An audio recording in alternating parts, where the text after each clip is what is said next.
All right, y'all see that? I can see the slides, and so I think we're ready to start. Okay. We want to thank Mrs. Bassett from Greenwood Genetics Center for being here with us today. She is a licensed genetics counselor and has actually been with Greenwood Genetics Center since 2007. So today she's actually going to share with us information about policies that are currently in existence concerning genetic testing. She'll talk about some of her experiences, or at least that's what she's done when she's visited our class before. So I imagine it'll be very similar. And so I'm going to turn it over to her. And then if you have questions during the session, I think it's okay if they unmute their microphone and ask now. You can Absolutely. They can also type it into the chat box if you wish, and I'll ask those, especially if it's a question for the end and you're afraid you'll forget your question. Go ahead and type it into the chat box, and we'll make sure we get through all those. And then at the end, we'll have additional time for questions. So thank you for being with us today, Lori. All right. Well, thank you, Stacy. I appreciate the invitation. I look forward to coming and speaking with this class every single year. I hate that it has to be virtual this year. I got up this morning, came downstairs, and my husband said, "You have on makeup and your hair is done. What's this about?" So I said, "I've got a very important meeting today." So what I want to talk a little bit about is genetic testing. Like Stacy said, I'm a genetic counselor, board certified in genetic counseling, and what we do is work with patients and families who have genetic disorders, who are suspected of having genetic disorders, and we do a lot of education, walking them through the process of what is the diagnosis, how do we make the diagnosis, explaining test results, and then we also provide a lot of support. So families who are in those situations need a lot of guidance and kind of hand-holding in some cases from the folks who are taking care of them. So what I'm going to focus on today, since this is a bioethics course, is specifically on genetic testing, how we do genetic testing in our laboratories, what kind of testing is available, and then some of the issues that come up from an ethical standpoint as far as when should we do it, why should we do it, what do we do with those results, how do we handle those results. So we'll start off, and again, this is a bioethics class, so you guys know all of these terms.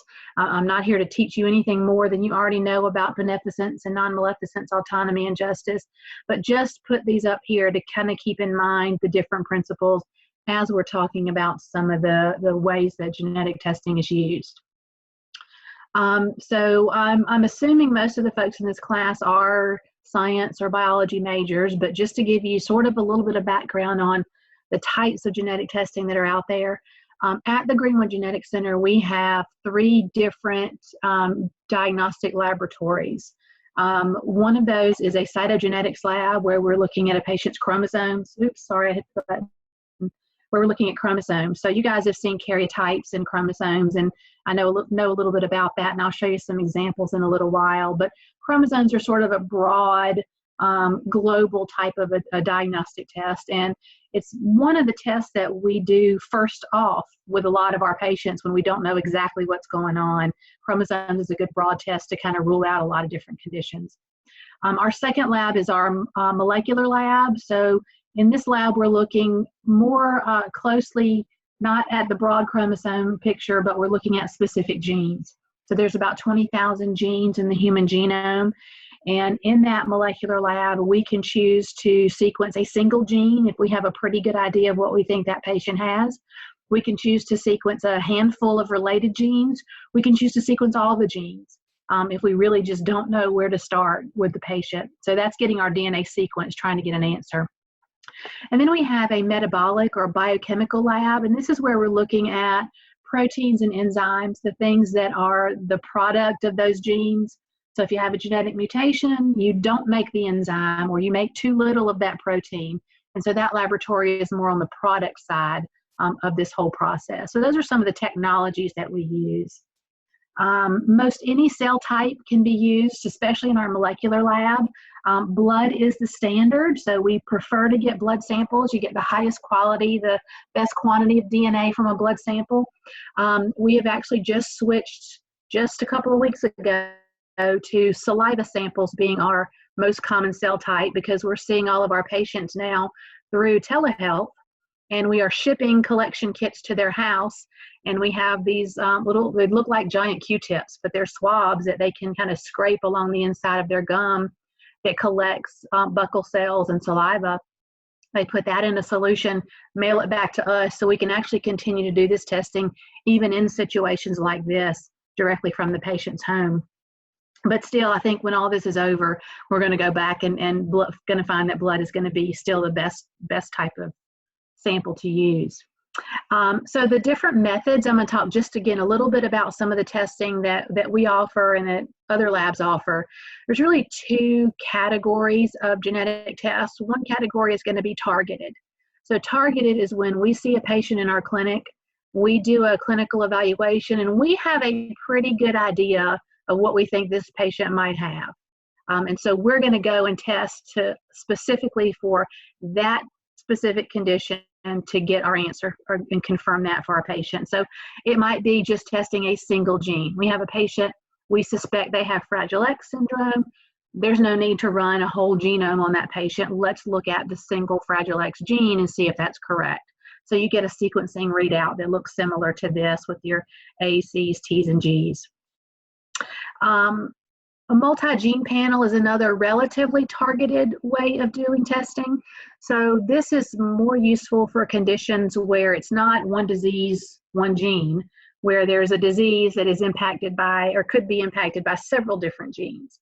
So an example of that would be for hereditary breast cancer. So this panel shows you a list of the 45 genes that are known to cause hereditary breast cancer in those cancer patients. And so BRCA1, BRCA2 are the two most well-known and probably the most common of the mutations that we see, but there's lots of other genes there. So if we just tested these two, we're going to miss any mutations that are in any of these other genes unless we do something like a panel that includes multiple genes. So when you've got something like that's non-specific like breast cancer, when we've got a patient who's got intellectual disability and there are 100 genes that could cause that, it sometimes makes more sense to do a panel rather than doing those one gene at a time.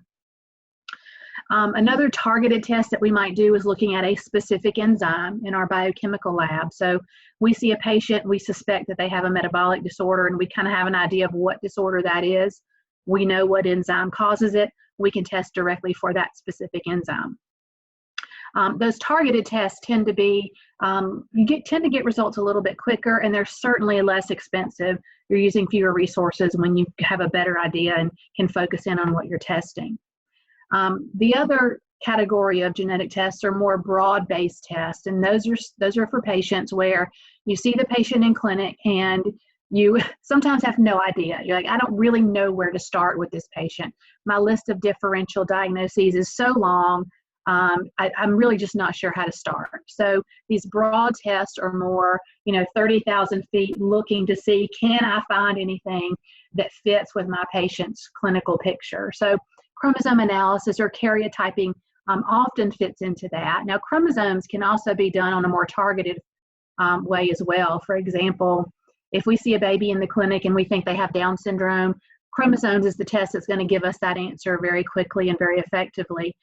But we also use it for a lot of patients where we're looking at them and saying, gosh, this looks like a genetic condition. Let's see if there's any abnormality in that karyotype.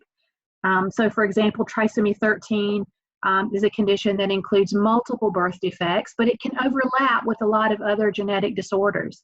So doing a chromosome analysis is going to get you to that diagnosis, even if you're not sure clinically that that's what you're looking at. Microarray is another technology that is a more broad type of test. So microarray is sort of like doing a chromosome analysis, but doing it molecularly.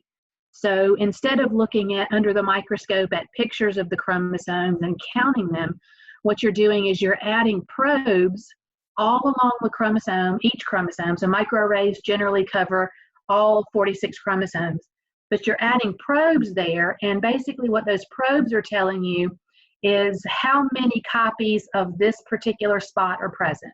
If there are 2, that's normal because you've got 2 copies of each chromosome.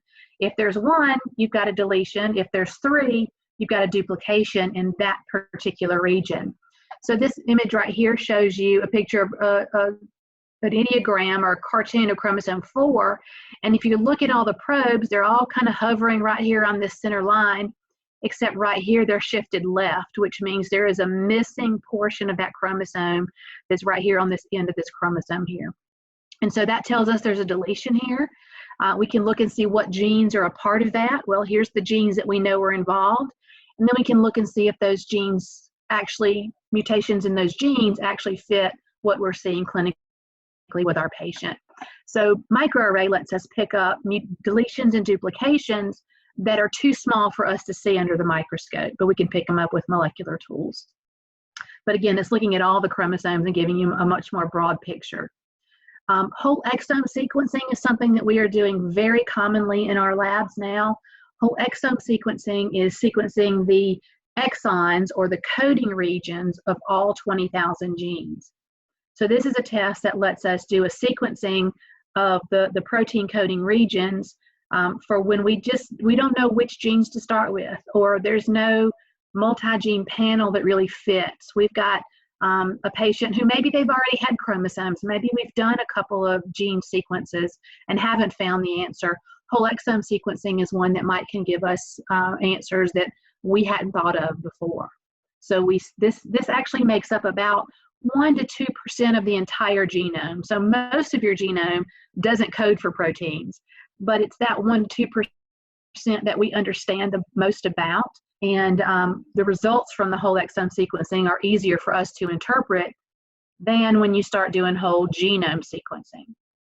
Whole genome sequencing is something that clinically at GGC we are not offering at this point, but we are ramping up to start offering it hopefully later this year. Whole genome sequencing gets everything that exome does, gets all those protein coding regions, but it's also picking up all of your DNA code, all of the introns in the gene, all of the regulatory sequences that are in between genes. So whole genome sequencing gives you those protein coding regions plus a whole lot more information. So with whole genome sequencing, you're getting all 3 billion base pairs, and you are trying to analyze what does the mutation here at this particular spot mean. The complication, excuse me, with whole genome sequencing is it's going to give us a lot of information that we don't yet know how to interpret. So we can say, okay, this patient has a G where most individuals have a T. Is that clinically significant, or is it just indicative of normal variation between individuals? How does that one letter change impact that patient's clinical picture? So things are a lot murkier when we start gathering all of this data and all this information, and it is much harder for us to interpret. Metabolomics is another more broad method. So earlier I mentioned when you're doing targeted testing and it's a metabolic disease, you can look at a specific enzyme. With metabolomics, you guys, if you've taken biochemistry or organic chemistry or anything, you've seen this kind of a poster probably hanging in your classroom. And this is a poster of all of the different metabolic processes in a cell and how they're connected and intertwined with each other. So it's ridiculously confusing and complex. But what metabolomics can do is give you a broad picture of the different metabolites that are present in the cell of that patient, which ones are high, which ones are low, and it can help you fit into this grander scheme where the abnormality might be. So this is, again, something that's still done very much on a research basis, but it's gaining popularity. So there's your sort of technical genetic testing side of things. I just wanted you to understand what types of technologies are out there as we start talking now about the implications of those. So when we're doing medical genetic testing, now there's all kinds of genetic testing out there. There's ancestry testing, and you can do paternity testing and all these kinds of things. We're going to focus today on what we do at GGC, which is medical testing. But there's really 3 main reasons that we do genetic testing on our patients. The most common one is diagnostic. We see a patient in our clinic because they have seizures, or they have developmental delays, or they're showing symptoms of a potentially genetic condition, and we're trying to figure out what it is. Carrier testing or carrier screening is looking for patients who are interested in having children, and are they at risk of passing a genetic disorder onto their child. Presymptomatic testing is going to be similar to diagnostic testing, but doing it obviously before patients are showing symptoms. So this is the kind of testing we do when there's a strong family history of something, typically an adult onset disorder, and a particular individual in that family wants to know if they are going to develop this down the road. I'll talk a little more about each of these three types. So with diagnostic genetic testing, again, this is to figure out what's going on with that patient right now. So oftentimes what we try to do is make a clinical diagnosis without doing any testing. So a clinical diagnosis is based on seeing a patient in clinic, doing a physical exam, taking a history, and using our expertise and judgment saying, I think this is what you've got, without doing any testing. For some conditions, these clinical diagnoses are easy to make. So genetic testing may or may not be necessary in those cases. And, a real common example of that would be Down syndrome. A newborn baby with Down syndrome has a very unique facial appearance. You see the slanted almond shape to the eyes. You'll see what are called epicanthal folds, which are right here in the internal part of the eye. You'll see sort of a flattened mid-face. You'll see a round shape to the face. You might can see a single crease across the baby's palm. Those are all features that just about everybody in the medical field is very familiar with. And when a baby is born and you see those features, that diagnosis is pretty clear. So genetic testing might not be necessary to make that diagnosis. But there are cases where there is a need, and Down syndrome is one of those where we do want to confirm that with genetic testing, not because we doubt our clinical diagnosis, but because there are different types of Down syndrome that can be present. So you look at the karyotype, and the karyotype is going to tell you what type of Down syndrome it is. So the most common type of Down syndrome is called trisomy 21. And I don't think this is what I've got here, but trisomy 21 means that if you look at chromosome 21, there's 3 completely separate copies of chromosome 21. That's a condition where it's not typically recurring in a family. If that couple has another child, that child is not at an increased risk. Other relatives are not at an increased risk for having a baby with Down syndrome. But if a baby with Down syndrome and their clinical picture is going to look the same, but if they have a translocation type of Down syndrome, and you see that here in this karyotype, so this individual has 2 copies of 21 here, but if you look at the 14, this 14 is larger than the other one. And that's because there's a 21 that's attached to the end of that 14. So individuals who have translocation Down syndrome have 3 copies of chromosome 21. It's just that one of them is attached to another chromosome. This type of Down syndrome can be hereditary and usually is.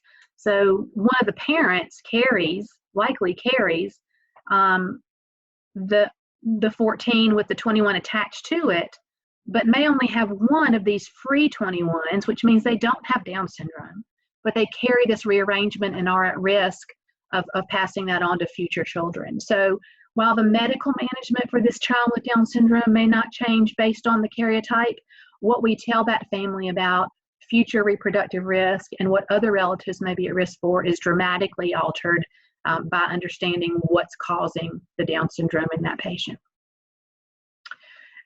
So with a clinical diagnosis that's pretty straightforward, like Down syndrome, genetic testing is just sort of an adjunct test. But most often, we're not able to make that clear clinical diagnosis just from seeing a patient in clinic.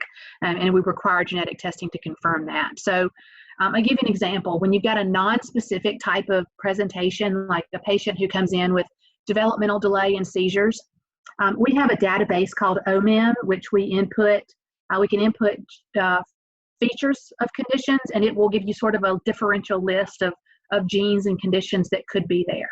When you put in developmental delay and seizures, it comes back with almost 5,000 possibilities.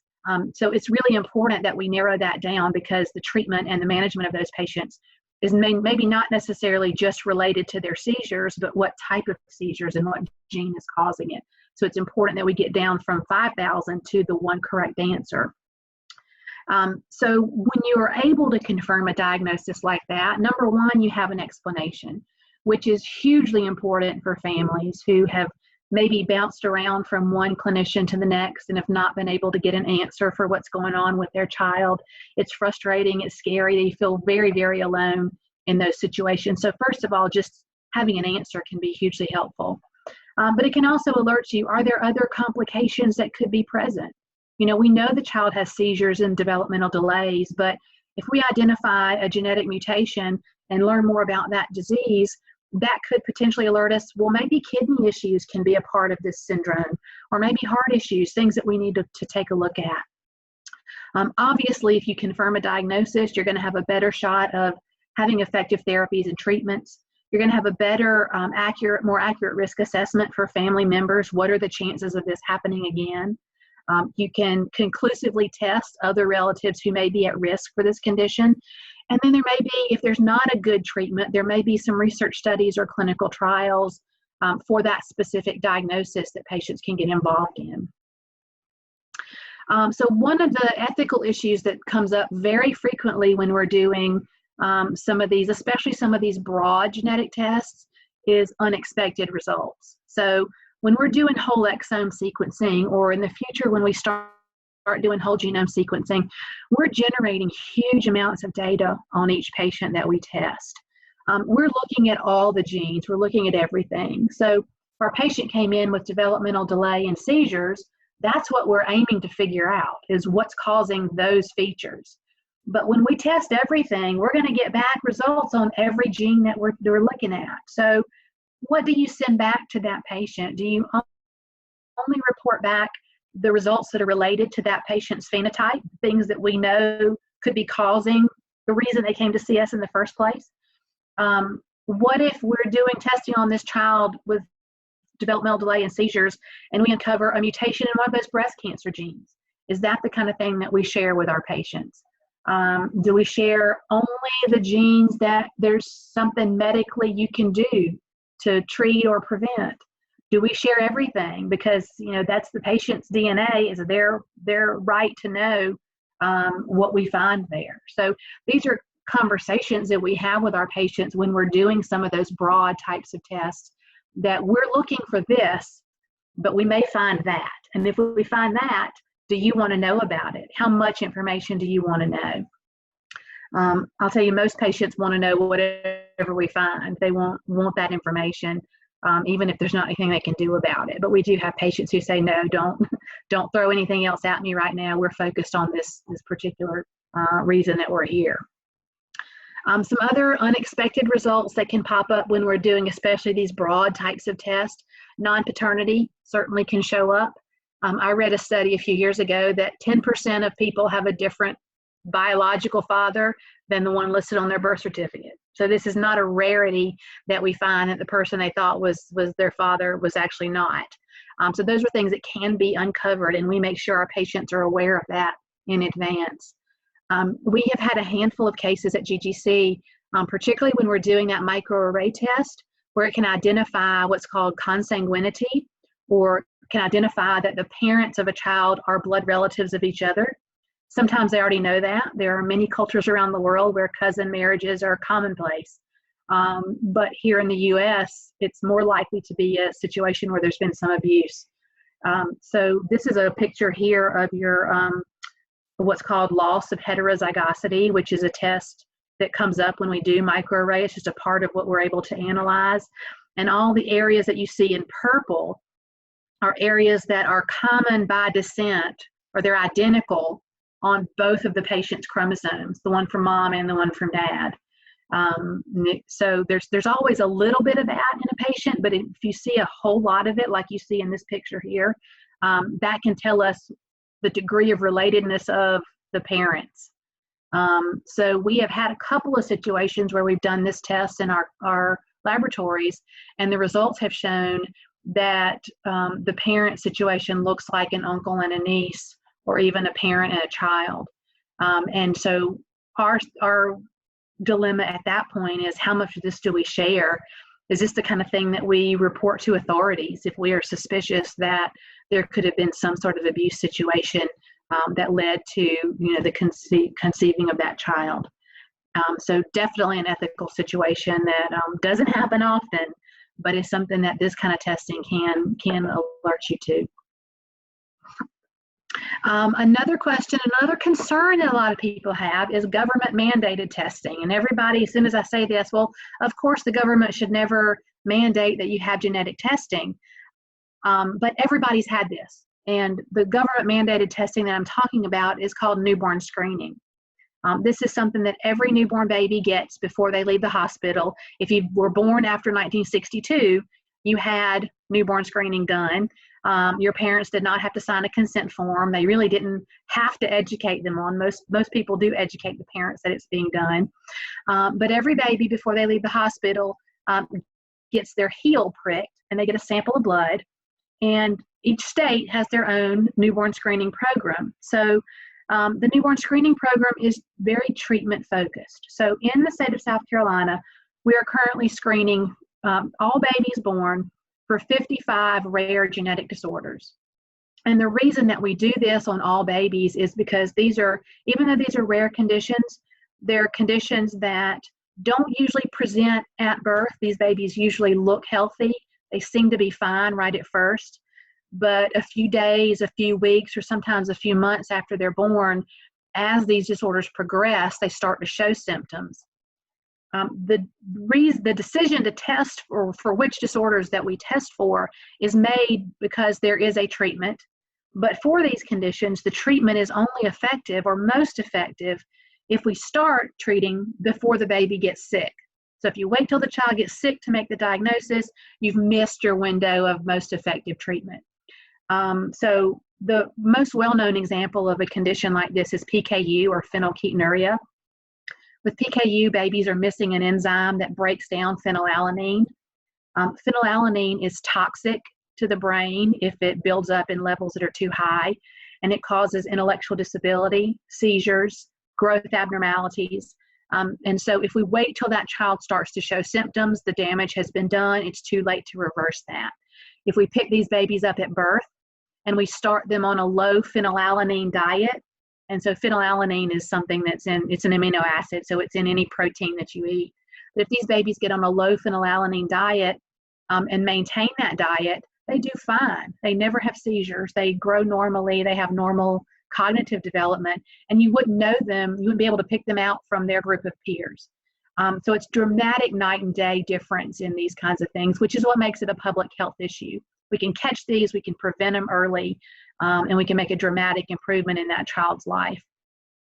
A concern a lot of people have about newborn screening is because this is such a widespread test and every baby gets this at birth, the newborn screening labs have a giant amount of information and data on every person that's been born since 1962. They have DNA samples and blood samples on every single baby. And so it's a treasure trove for researchers who are looking into a variety of different genetic issues. But the concern there is this research is being done without any consent from the parents of that baby. So because of those concerns, most newborn screening labs, and maybe all of them now, but only hold on to those samples for about 2 years.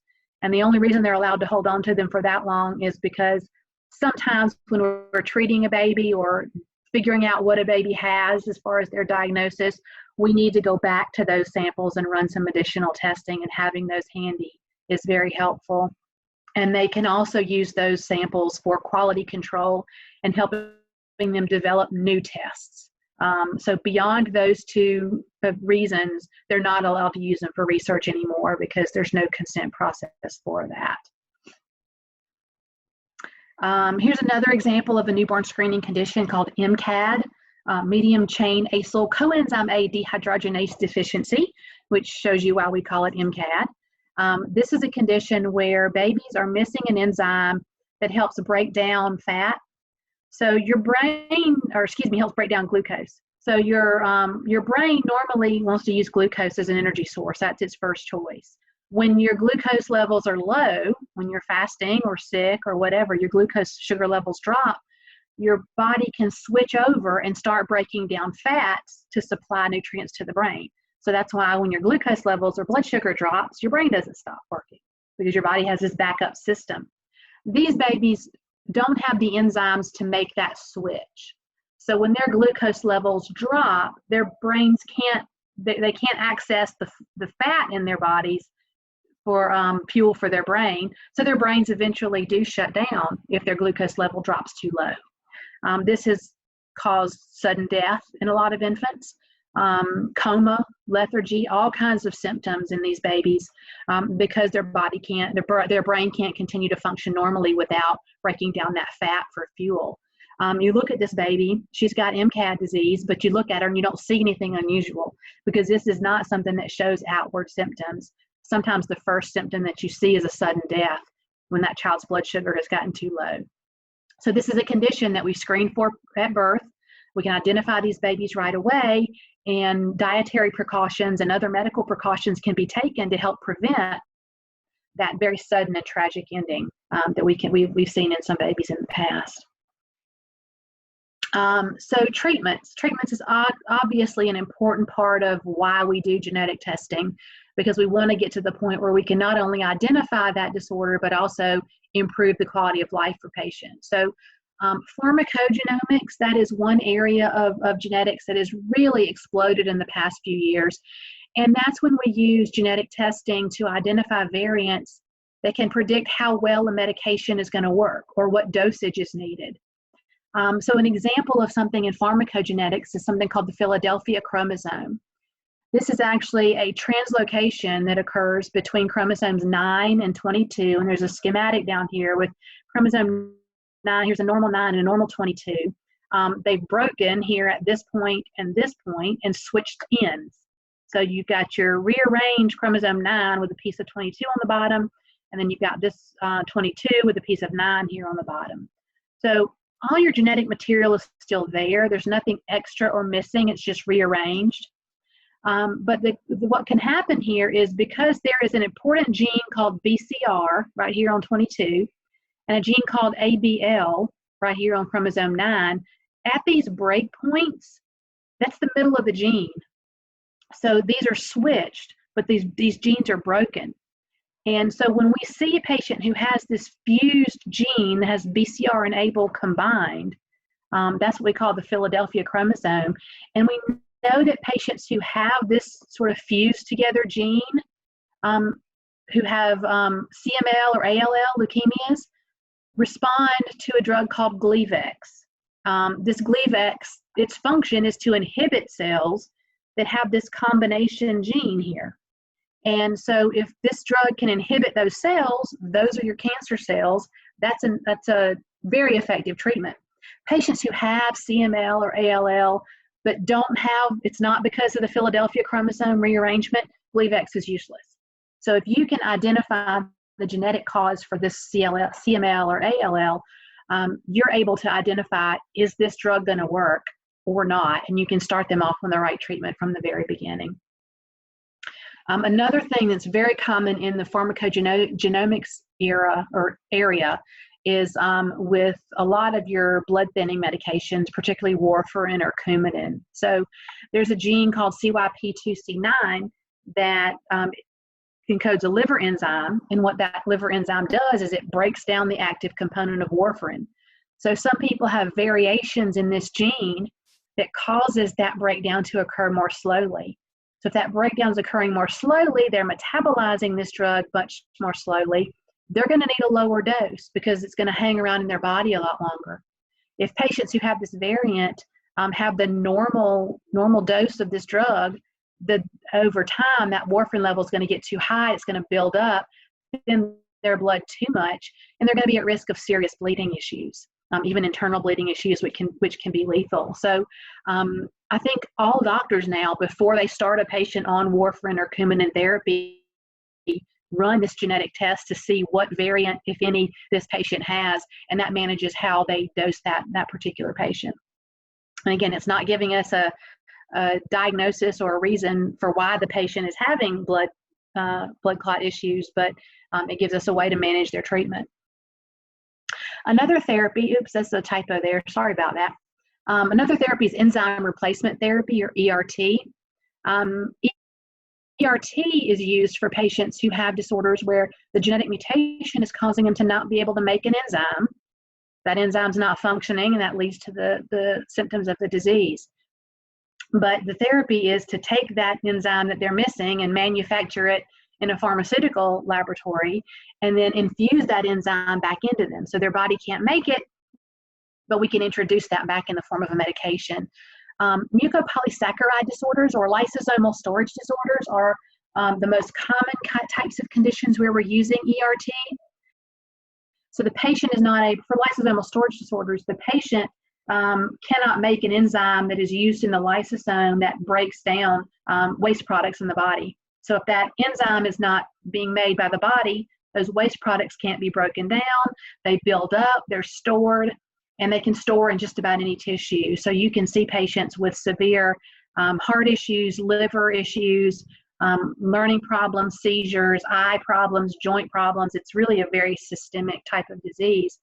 But what we found is by creating this enzyme or a synthetic version of this enzyme that their body can't make and infusing that into their body, we can replace that enzyme, and that can improve their somatic symptoms. So these kids, their hearts improve, their liver functions improve, their joint mobility improves. One complication we've had with enzyme replacement therapy, though, is that we've not been able to get these synthetic enzymes across the blood-brain barrier. So the neurological symptoms are still an issue. We can't stop the seizures. We can't stop the developmental delays. So there's a lot of progress or work being done to work around that. So it's not a cure, and it's not even a therapy for the entire disease, but it does help to manage a lot of at least the somatic symptoms that these patients have. Ethically, what's the concern here? Well, we all know that finding drugs and therapies that are effective for patients is wonderful. The problem here is that there's a small number of patients that benefit from these. These are rare diseases. And so it takes a lot of resources to put into developing these drugs. These drugs are quite expensive when they do hit the market. And when I say quite expensive, I'm talking about $250,000 a year for a drug that has to be used on an ongoing basis. It's not a one and done type thing. So families will very, very quickly meet insurance maximums, out-of-pocket maximums. Their insurance won't cover anymore. So there's a lot of issues there trying to make sure patients who need these drugs actually have access to them. I will say a lot of pharmaceutical companies who develop these do have a lot of patient financial programs in place to help make sure that the patients are getting what they need. But it still is a hardship for a lot of families. And then the last thing I'll say about treatment is talking about gene editing.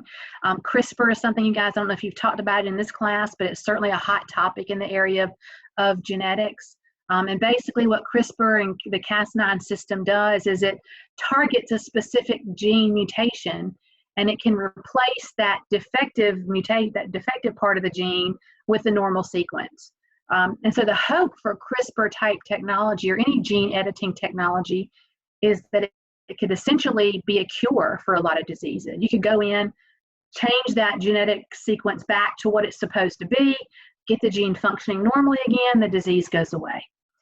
That's the ultimate goal. But there's still a lot of questions, a lot of concerns about the safety of these types of gene editing technologies. There's questions about whether we should be making these alterations in our patient, or whether we could ethically go in and make these edits in the germline, so that from the very beginning the disease is not even there. What we don't know is what are going to be the repercussions of getting in and messing with germline genetics. There's a lot of questions about that and the safety of that. And the other question that comes up with gene editing is getting beyond treating diseases, which I don't think anybody has a problem with treating diseases and improving the quality of life for patients. But this technology, you get down this slippery slope of, okay, well, we've treated muscular dystrophy and we've treated cystic fibrosis. Now let's treat those people who have those terrible brown eyes and make them blue. Let's treat short people and make them tall. Those kind of things. And so that there's a lot of concern there that you could sort of get on the slippery slope to going from not only treating diseases but to enhancing designer babies, those types of things. All right, so the next category we'll talk about is carrier testing. So carrier testing is mainly focusing on recessive disorders where one or both parents is a carrier for that recessive condition. So what you're looking at here is what is the risk, reproductive risk? What is the risk that my future children will have this disease that both me and my spouse carry? Traditionally, we did carrier testing based on ethnicity. So we know that certain recessive diseases are more common in certain groups of people. So African Americans have a higher rate of carrying sickle cell disease. Caucasians, it's cystic fibrosis. The Ashkenazi Jewish population has Tay-Sachs and several others. We used to say, based on your ethnicity, we're going to offer you testing for those particular conditions. Or if you had a family history and we knew that gene was running in one side of the family or the other, we'd offer testing. That's not the case anymore. Carrier testing now has become so easy to do and so inexpensive that especially this is something that's done mostly in OB practices, but now they're just saying, you know what, let's draw your blood. It's just as inexpensive to see what you carry and look for 100 or 200 different recessive diseases and see if you carry any of them. So again, it's one of those now more broad type tests rather than it being more targeted like it used to be. The benefit of that is it's picking up people who are carriers for things that we never could have imagined they would be carriers for. But with carrier testing, the goal here in general is believed to be to reduce the incidence of that particular disease, to prevent the birth of a baby who's got one of these genetic disorders. So how do we go about that? Well, let's say you find out that both you and your spouse carry a mutation for the same recessive condition. You know that your children are going to be at a 1 in 4 or 25% risk of having that disease. You've got some choices there. Of course, one choice is not to have biological children. So adoption or use egg donor, sperm donor, those kind of situations are available. And those are things that we talk with families about. And again, the questions come up of, is that right for us? Are there any sort of ethical or concerning situations that could present themselves when you start telling people, well, you can choose to not have kids, or, we can go get you a sperm donor. Another way to do this is through mate selection. And that's not something that's commonly done. Most of the time when we're seeing patients and they find out they're both carriers, they're already in a relationship, they're married, they're not going to split up over the fact that they carry the same genetic disorder. They're going to handle it in a different way. But I did just want to make you aware, particularly in the Jewish community, there's a big push for this.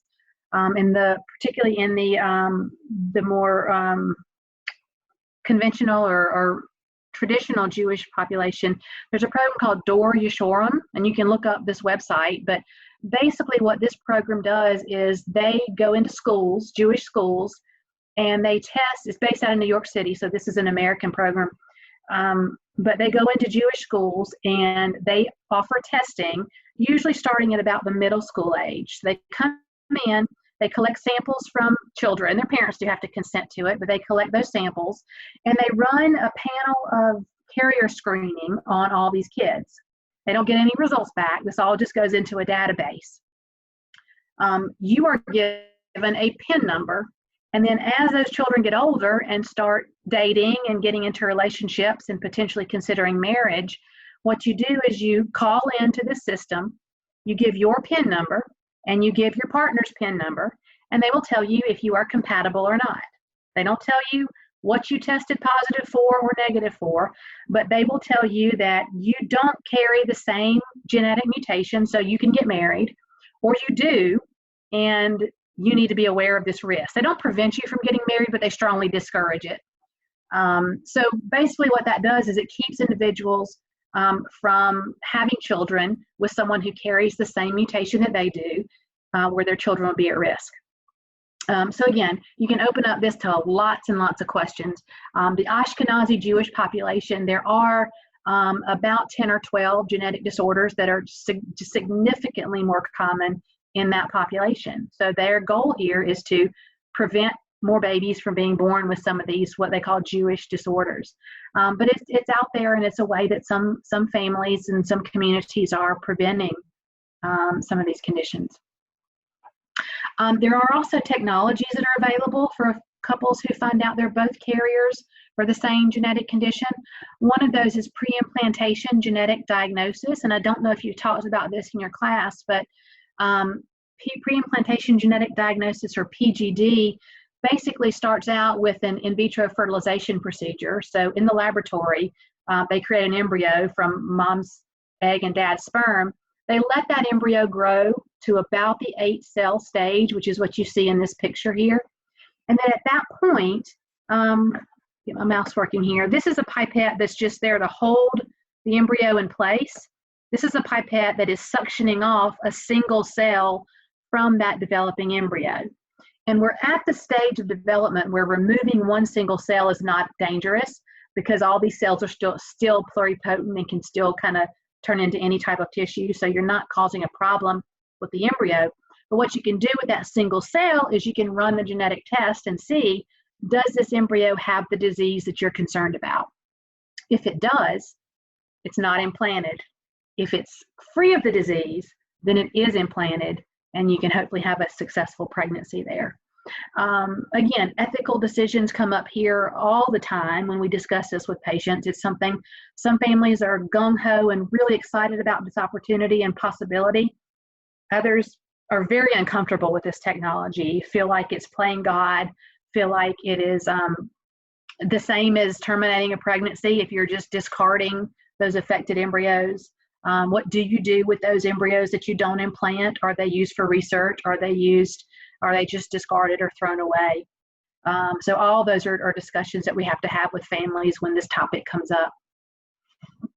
And then, of course, pregnancy termination is something that comes up with these families who are carriers for these conditions. They get pregnant on their own and learn that the baby is affected. Then they have decisions to make about whether or not to continue that pregnancy.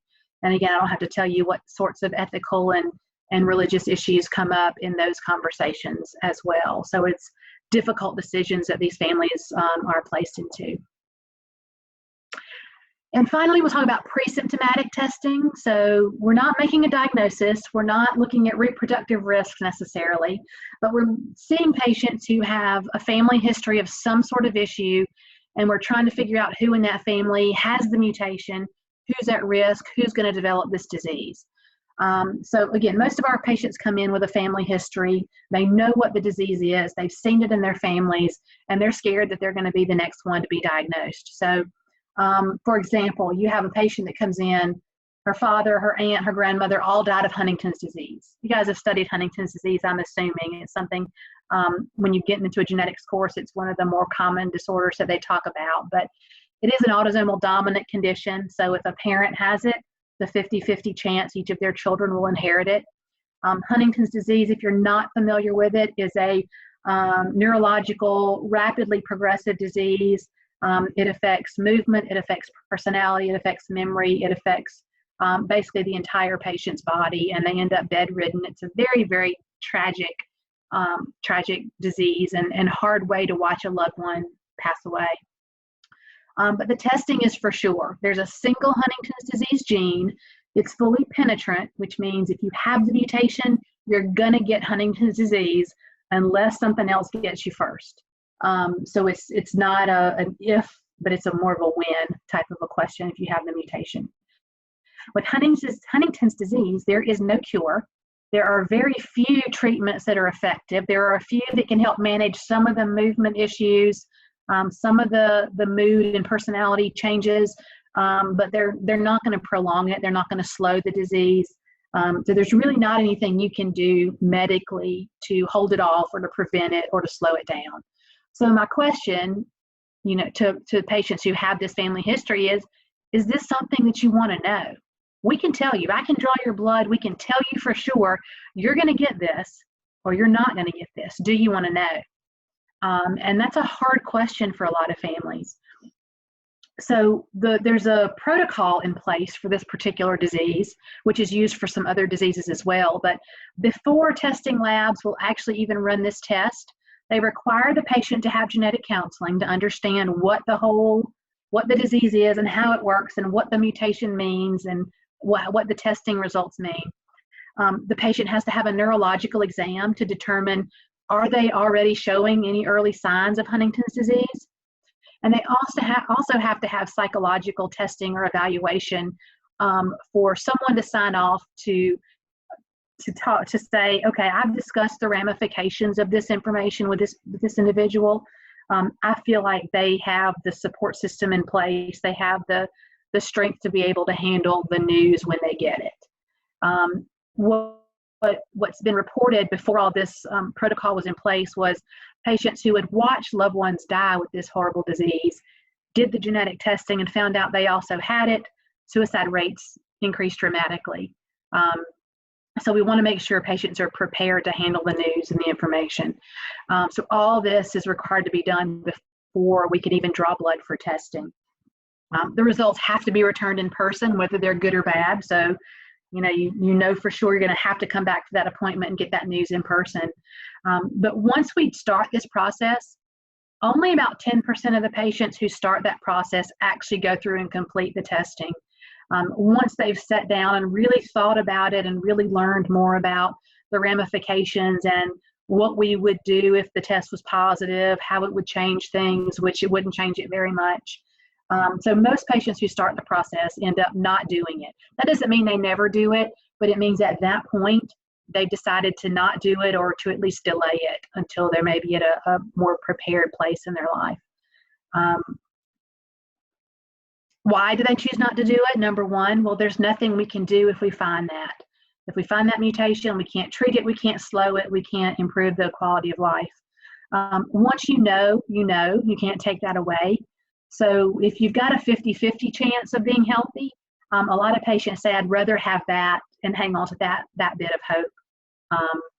And so the loss of hope is a big reason why people say, you know what, I need to have that positive hope that maybe I don't have it. They're also worried about insurance discrimination. What if my insurance company, what if my health insurance, what if my employer finds out that I've got this gene mutation? Are they going to cancel my coverage? Are they going to raise my rates where I can't afford it? Am I going to get fired because my boss knows that I'm only going to be able to work for another 10 years?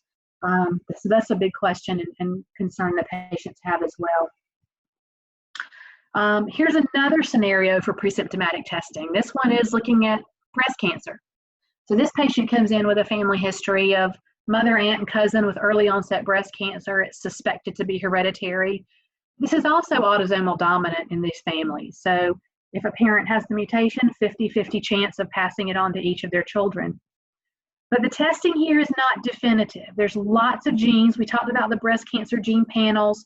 There's lots of genes out there.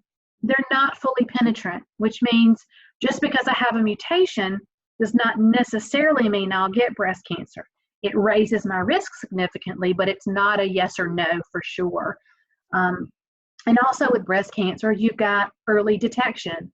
You've got effective methods of surveillance to catch it at an early stage where it's treatable. There are better treatment options for breast cancer than for Huntington's disease. There are ways you can prevent it. So is this something you want to know? It's a question we ask all of our patients that come in. Do you want this information?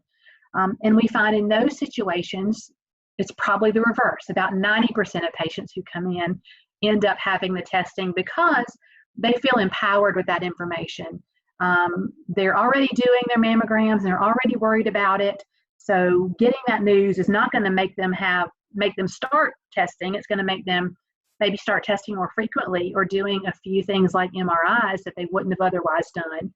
It might make them consider prophylactic surgery to remove breast tissue to prevent cancer. There's all kinds of options that are available there for patients that with this breast cancer gene that patients with the Huntington's disease gene don't have. So really important with these families that we educate them from the very beginning on what are the repercussions and what are the outcomes for doing the testing. And again, I think we already talked about that.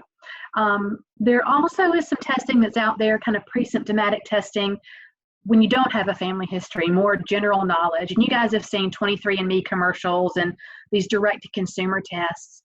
And there's a lot of tests like that out there where you can actually, without even going to the doctor, you can send in your saliva sample and they can run your genetic profile and determine if you are at risk for breast cancer or they're not doing Huntington's disease this way, but they look at Alzheimer's genes, they look at Parkinson's genes, they look at all sorts of different diabetes. what your risks are for those. One of the things to keep in mind about this is that there's still some questionable scientific claims with these companies. So for example, this is a study that was done a couple of years ago and was published in Genetics and Medicine. And it's an open access paper. You don't even have to have journal access. You can get this paper because it was such a huge paper that came out. But this was put out by a diagnostic lab. It was not GGC, but it was a lab that does the same kind of things that we do at GGC. And what it found was that they had doctors who would submit confirmation tests for their patients who had direct-to-consumer results that were positive for genes like breast cancer genes and colon cancer genes and other types of conditions that are treatable. The doctors submitted these confirmation studies. 40% of the studies, or the patients, the mutations were not confirmed, which means the direct-to-consumer lab said you have this mutation.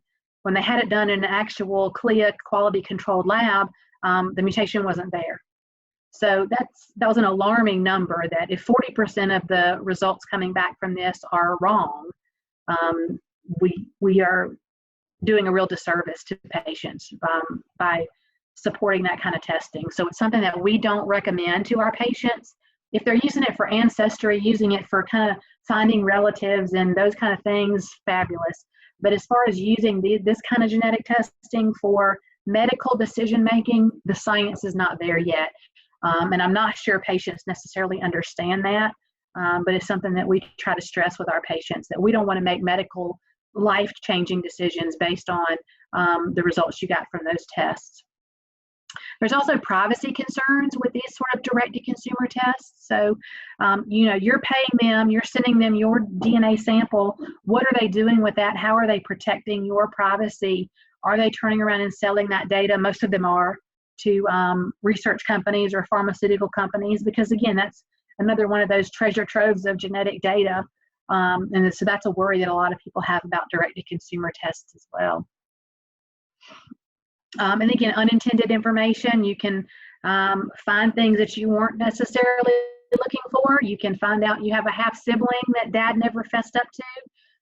You can find out that the ancestry you thought you were is not the ancestry that you actually are. So we try to prepare individuals to be aware that there's unintended consequences to those tests as well. One thing that I'll point out, that 23andMe is testing for BRCA genes, and this was big news and a big deal. The FDA approved for them to do this. What was not shared in dramatic fashion is that they test for 3 mutations, 3 common mutations in the Jewish population. If you look at all the mutations in those 2 genes, there's about 1,800 to 2,000 mutations that can be present in those genes. So if a patient does this 23andMe and their BRCA gene test comes back negative, they were negative for those 3 Jewish mutations. They were not negative for the other 1,797 mutations that are out there that are maybe even more common in non-Jewish populations. So these are all kind of things that this testing is out there and give you a lot of information. We've got to be careful about how we interpret it and how we apply it to our healthcare decisions.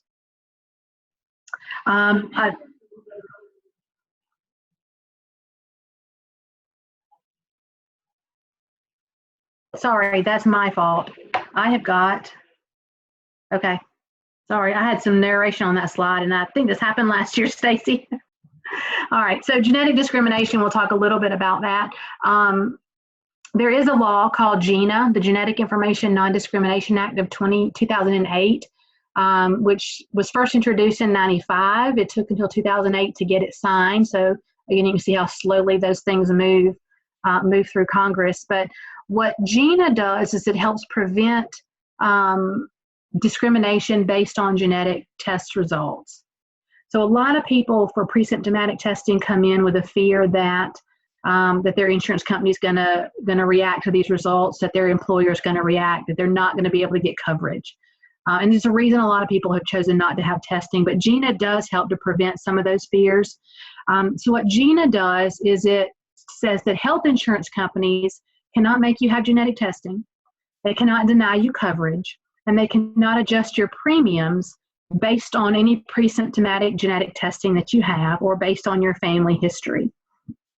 It also applies to employers. They cannot require genetic testing. They cannot not hire you because of results. They cannot fire you. They cannot adjust your compensation based on your results or your family history. Now, GINA does not apply to life insurance, long-term disability insurance. There's a few other exceptions to under GINA, but the majority of individuals are protected under GINA. It is a minimum federal standard, so some states have written even stronger anti-discrimination laws, and I think that has given patients a lot of confidence and comfort in being able to move forward with testing that's going to impact their health care without having to be worried about losing their insurance or losing their job. Again, it doesn't apply to life, disability, long-term care. It also doesn't apply to military health coverage. So patients with TRICARE or those types of coverage, there's a completely different system for them. It also doesn't protect symptomatic individuals or people who have known genetic disorders. So if you have a family history of cancer and you have the test and find out you have the gene, but you've not yet had cancer, it's protecting you. If you've already had cancer, that is, under a lot of insurance companies, still a pre-existing condition. Although I know Obamacare has gotten rid of a lot of those concerns for patients, but it is still, life insurance companies will use this information, but your health insurance companies can as well if you have gotten the disease and they know that you have that higher liability for them. What about testing kids pre-symptomatically? That's a big question that we get. A lot of families ask us, can I test my children for this now that I know I have it? So there's different scenarios here. So when you're talking about conditions with a childhood onset, the conversation is a little bit different. If it's going to be something that impacts these children during childhood and possibly or likely even affecting their medical management, it makes perfect sense to do pre-symptomatic testing on children. Carrier status, if you find out you're a carrier for something and you want to know if your children inherited that, is something that we usually try to discourage because it doesn't provide any useful medical information for children. We talk about keeping the lines of communication open with your child as they get older. And once they get to be an older teenager and get a little bit closer to reproductive age, then yes, it's something that's important for them to know and to be tested for. But we want them to be participants in that decision and understanding what it means. We don't want to stigmatize a 4-year-old as a carrier for sickle cell disease and worry about parents treating them differently or managing them differently. So it's something we usually try to put off for carrier status. What about for adult onset conditions where there is a treatment or adult onset conditions with no treatment? Is that the parent's place to make the child's decision as to whether or not they want to be tested? If it's an adult onset condition, we recommend that families wait until the child can make that decision on their own with all the information, and rather than having the parents make that decision for them. For something like Huntington's disease, we do not allow the testing of children until they're old enough to make that decision on their own and go through that process on their own. For things like breast cancer, we strongly discourage that because we're not going to change that child's medical management. There's no reason to put that fear into a child or a teenager when you're not going to start doing screening or testing until they're an adult anyway. So these are difficult conversations. Some parents get upset with us that we don't want to do the testing on their children, but usually we're able to sort of explain and make it understood why it's not a good idea in most cases.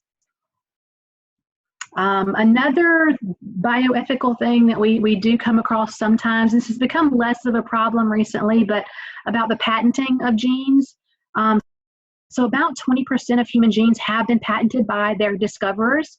The main questions that come up with patents, and the reason that we're concerned about it is there's a lot of questions on patents and what their utility is in the genetics field. So some people argue that patents actually encourage research. So if companies can get patents on genes that they're discovering and doing research on, does that encourage, if there's a financial benefit for that, does that encourage companies to do more of this type of work and more research? Others say that it hinders research, because if I want to do research on this gene, but the company down the road has the patent on it, I'm not allowed to without their permission.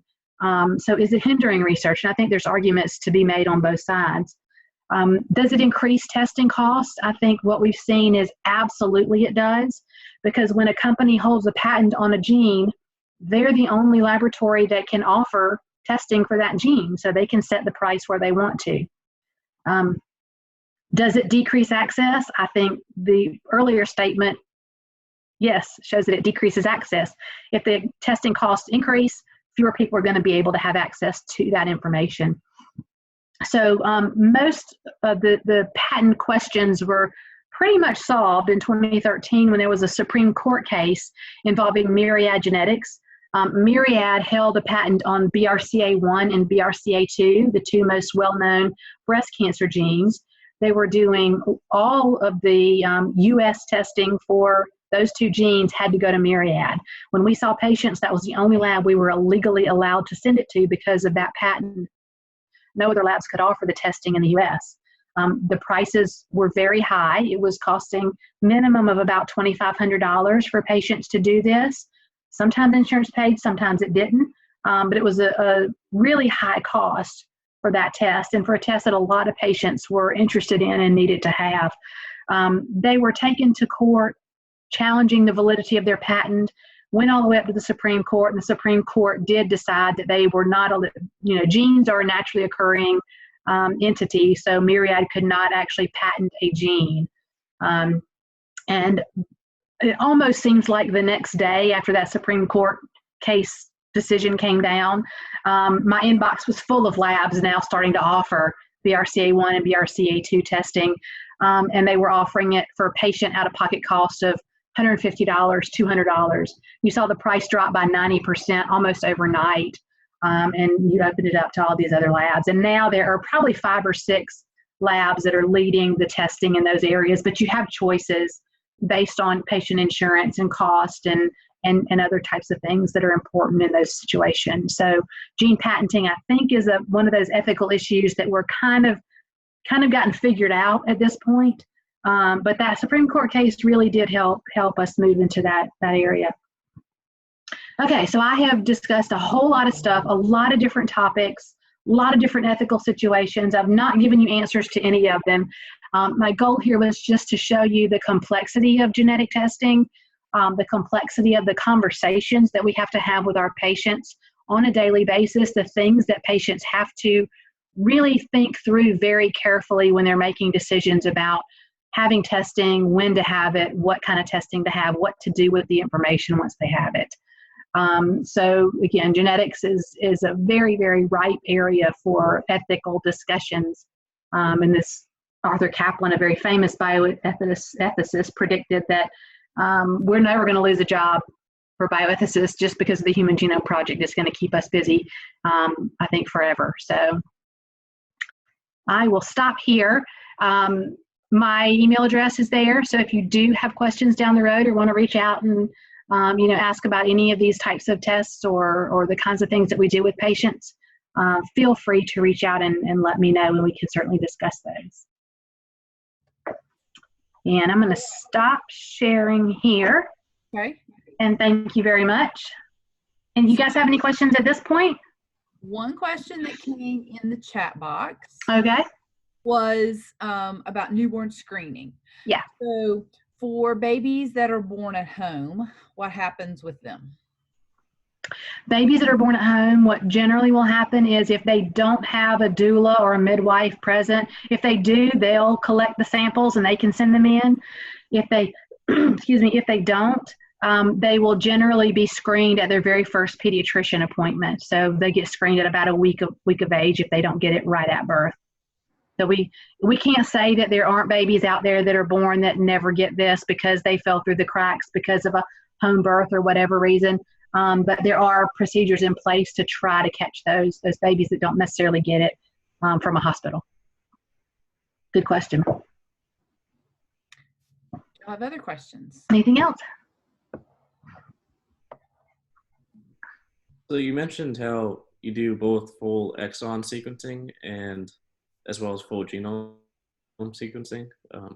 Is there an advantage to doing full genome sequencing opposed to full Yeah, exome? so that's a great question. So in our laboratory, clinically available, we're not yet offering whole genome sequencing because we're still validating that test. We're doing some trial runs and some research work with it right now. But there are labs who are offering whole genome sequencing for clinical patients right now. The advantage to exome, well, first of all, exome is cheaper, so it's going to cost you less. But the advantage right now for exome, which I think is going to disappear as we learn more and more, but the advantage right now is for exome is the results that come back from exome. I won't say that we can interpret them all completely well, but we understand the coding regions of the genes pretty well, better than we understand the non-coding and regulatory regions. So when we get a result or a variant in the exome, we have a better idea of what that means for the patient. Now, a lot of times, even with exomes, we get what's called a variant of uncertain significance, which means we found something different. It's not something that we know what it means. It might be 100% benign. It might be what is causing your disease, but we don't know. We don't have enough information. But there's fewer or less of that with exome than there is with whole genome. With whole genome, I would dare say most of the results we get aren't clear because they're in a regulatory region and we're not entirely sure what that actually does to the gene or the gene expression. So it's just genomes are more expensive and at this point are harder to interpret.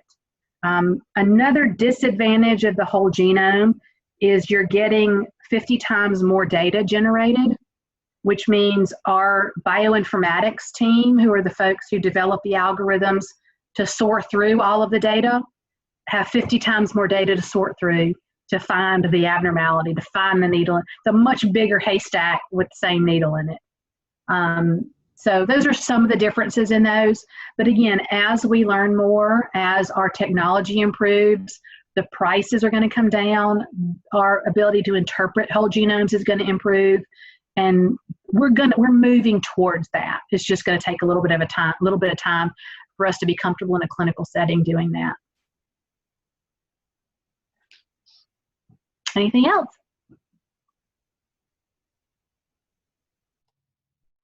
All right, well, I appreciate you guys' time, and thanks to those of you who are listening later. Again, my email address was in that presentation if you have any questions down the road. And Stacy, I apologize for that narration thing. I'm going to go fix it right now so it doesn't happen next year. But actually, I don't think it came through very much on our end. So okay.